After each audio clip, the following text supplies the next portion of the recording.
Tuesday morning here on BT. The month of March, in case you didn't know, is Kidney Health Month. Here to help hammer home that message, William Stewart and Dr. Mike Bevilacqua. Good morning to you both. Good morning. Good morning. Thanks for having us. Now, before we talk about awareness, prevention, I want to get into the personal story. And William, this is something you've battled firsthand, and you were even dealing with diabetes at the time when kidney disease came into your life. Yeah, well, I believe the diabetes is probably what, caused the kidney disease. My mother had diabetes; she had kidney disease as well, and a transplant.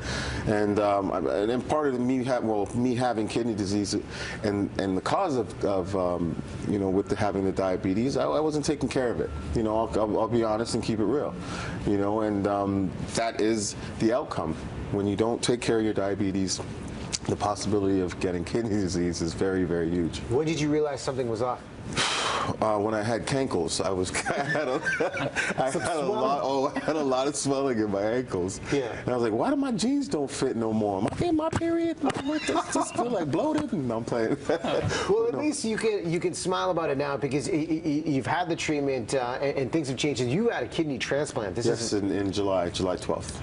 And how common is this need right now, Dr. Bevilacqua, when we look at kidney transplant here in Canada? This is a common disease. Absolutely. And, in BC, we've gone leaps and bounds with our transplant rates. We're getting a lot more people transplants, but it's still not enough.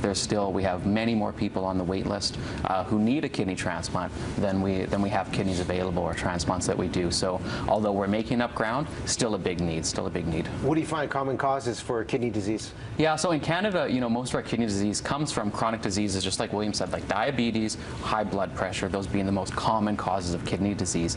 And one of the big problems with it is that this is something that shows up decades later. So it's not as though you get the diabetes and then immediately after you have kidney failure. It's slow damage after many, many years. So controlling those other chronic diseases is really, really key to trying to prevent any kidney disease in the future. William, when you were diagnosed with the disease and the treatment began, how did your life shift? How did you start taking care of yourself, and what was the discipline and commitment with the treatment?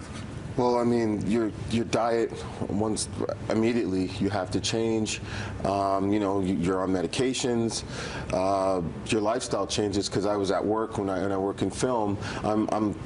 They're trying to find sterile rooms for me to do twin bags, and then I finally ended up on the machine at home, and you're tired, you can't lift things, and you're trying to tell people to do stuff, but you're the guy that's standing there not doing anything, and you try to be a leader.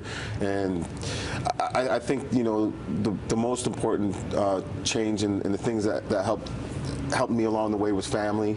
My friends, my family was there and helped out quite a bit. And that strength of even just seeing your kids on a daily basis and going like, I might not wake up the next day to actually see them.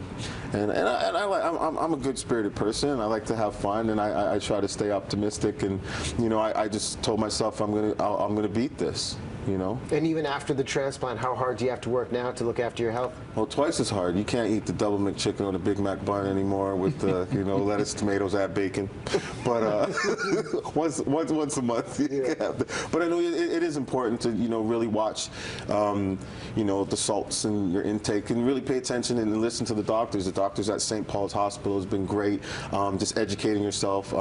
Everybody at the Kidney Foundation, BC and UConn has been amazing with just trying to, get the word out and educate people on how important, lifestyle and organ donation and transplants and things are. So you touched on a couple important ones. Sodium intake is important for lifestyle, and when you look at prevention, what are some other keys? Yeah, absolutely. So since a lot of our kidney disease comes from these chronic diseases, managing those is very, very important. Make sure they're tightly controlled, see your doctor regularly.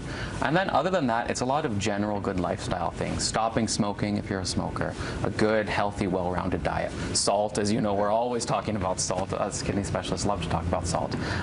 Those general kind of good lifestyle things go a long way to help protect the kidneys. Self-assessment tool available online for people? Yeah, so one of our big focuses has been screening and early identification. So on one of our websites, the BC Renal Agency website, we do have a little tool, a little questionnaire people can go through and say, hey, is this something that I should look into or have my doctor look in for me? And kidney.bc.ca is another great resource? Absolutely. William's already already mentioned the Kidney Foundation. They do fantastic work in promoting awareness and a lot of great educational tools, so I would definitely direct people there to get involved. Well, excellent message today. I love the fact you're still smiling, loving every single day.